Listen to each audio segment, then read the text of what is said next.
अस्सलामु अलैकुम वरहमतुल्लाहि वबरकातुहू। आऊज़ु बिल्लाहि मिनश्शैतानिर रजीम। बिस्मिल्लाहिर रहमानिर रहीम। रब्बि इश्रह ली सदरी व यस्सिर ली अमरी वहलुल उक़दतम मिन लिसानी यफ़क़हू क़ौली। रब्बि ज़िदनी इल्मा व अमला। या मुक़ल्लिबल क़ुलूबि सब्बित क़ल्बी अला दीनिक। या रब्बि लकल हम्दु कमा यंबग़ी लिजलाली वजहिका व अज़ीम सुल्तानिक। हम पढ़ रहे हैं सूरह अल बक़रा का तर्जुमा और उसकी तफसीर। आज जो आयतें पढ़ेंगे 126 से 128 तक, उसका तर्जुमा और उसकी तफसीर पढ़ेंगे।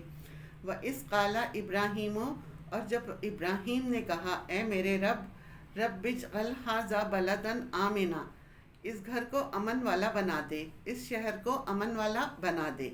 मैंने अपने बच्चे को यहाँ ला बसाया है। वहाँ कुछ न था, खाने को कुछ न था, पीने को कुछ न था। वर्ज़ुक़ आहलहू मिनस समरात, उसके रहने वालों को फलों में से खाना दे।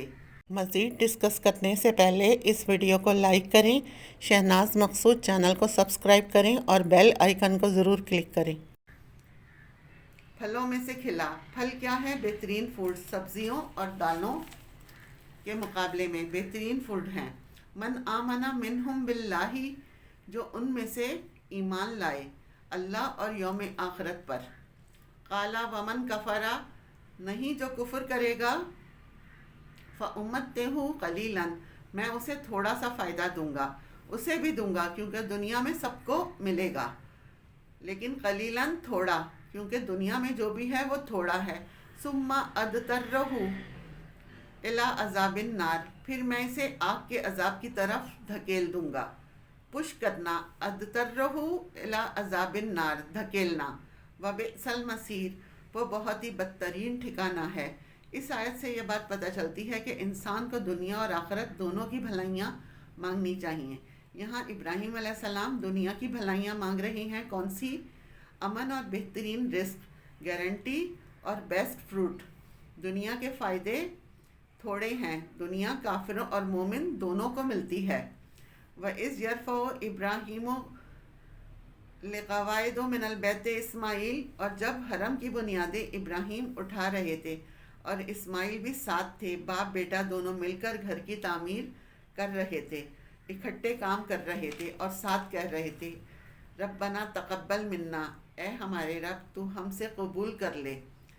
अल्लाह का घर बना रहे हैं, सबसे उम्दा तामीर, सबसे बड़ा काम। अपनी नेकी पर गुरूर नहीं, कोई मान नहीं, डरते हुए इस फिक्र के साथ बना रहे हैं, या रब तो इसको कबूल कर ले। इन्नका अंतस समीउल अलीम, हम तुझसे ही दुआ मांगेंगे क्योंकि तू ही समी और अलीम है, सुनने वाला है और जानने वाला है। इस आयत से इब्राहीम अलैहिस्सलाम और इस्माइल अलैहिस्सलाम की फजीलत पता चलती है, उनकी आजिज़ी।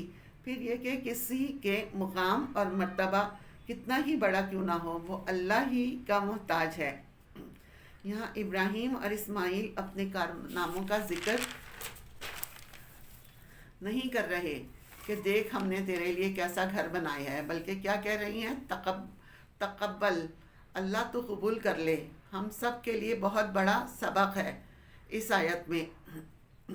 हम कोई भी काम करें, इसमें शेखी ना भगाड़ें, इसका बार बार तस्करा ना करें, आमाल की कबूलियत की फ़िक्र करें। क्योंकि बहुत से लोग ऐसे हैं जो नेक काम करती हैं, उन्हें हासिल कुछ नहीं होता। अक्सर लोग रोज़े रखती हैं, लेकिन वो रोज़े के तकाज़े को पूरा नहीं करते, सिर्फ भूखे प्यासे रहती हैं, रातों को जागती हैं। उनका मकसद इबादत करना नहीं होता बल्कि तफरीह होता है, तो इससे उन्हें कुछ हासिल नहीं होता। असल चीज़ है नेकी की तौफीक। तो कबूलियत की दुआ भी मांगनी चाहिए, वो दुआ मांग रहे हैं। फिर अल्लाह ताला की दो सिफ़ात का वास्ता दे रही हैं कि तू समी और अलीम है। रब्बना, ए हमारे रब, वजअलना मुस्लिमीन लका, हमें मुसलमान बना दे अपने लिए। मुसलमान पहले से ही हैं, फिर क्यों मांग रहे हैं? मज़ीद फर्माबरदारी मांग रहे हैं। कितनी आजिज़ी, कितनी नरमी से। उन्हें डर है कि कहीं ये सब करने के बाद अंजाम अच्छा ना हो, क्योंकि ईमान जो है वो जामिद चीज़ नहीं है कि एक मर्तबा आपके अंदर आ गया फिर बस आप बेफिक्र हो जाएं, इसके बाद कुछ नहीं होगा, या फिर आपने एक दफ़ा अच्छा काम कर लिया वो हमेशा के लिए काफ़ी हो गया कि हाँ हमने एक दफ़ा हज کرا تھا نہیں وہ کافی نہیں، اس کے بعد بھی دعا مانگتے رہیں۔ ربنا وجعلنا مسلمین لکا، اللہ تو ہمیں اپنا فرما بردار بنا لے۔ ومن ذریتنا، اور ہماری اولاد میں سے بھی، امتم مسلمۃ لکا، ایک پوری امت اٹھا جو تیری فرما بردار ہو۔ آپ دیکھیے حضرت ابراہیم علیہ السلام ہر دعا میں اپنی اولاد کو بیچ میں رکھتے ہیں۔ وَمِن ذُرِّيَّتِنَا أُمَّةً مُسَلَّمَةً لَكَ، اس سے کیا پتہ چلتا ہے کہ خیر اور بھلائی تو اللہ کے ہاتھ میں ہے۔ ہم تھوڑا کیوں مانگے، ہم زیادہ کیوں نہ مانگے، جیسے ابراہیم علیہ السلام پوری امت مانگ رہے ہیں، یا اللہ یہ جگہ آباد کر دے، ڈھیروں ڈھیر لوگ پیدا کر دے، اس سے پوری ایک امت اٹھا دے۔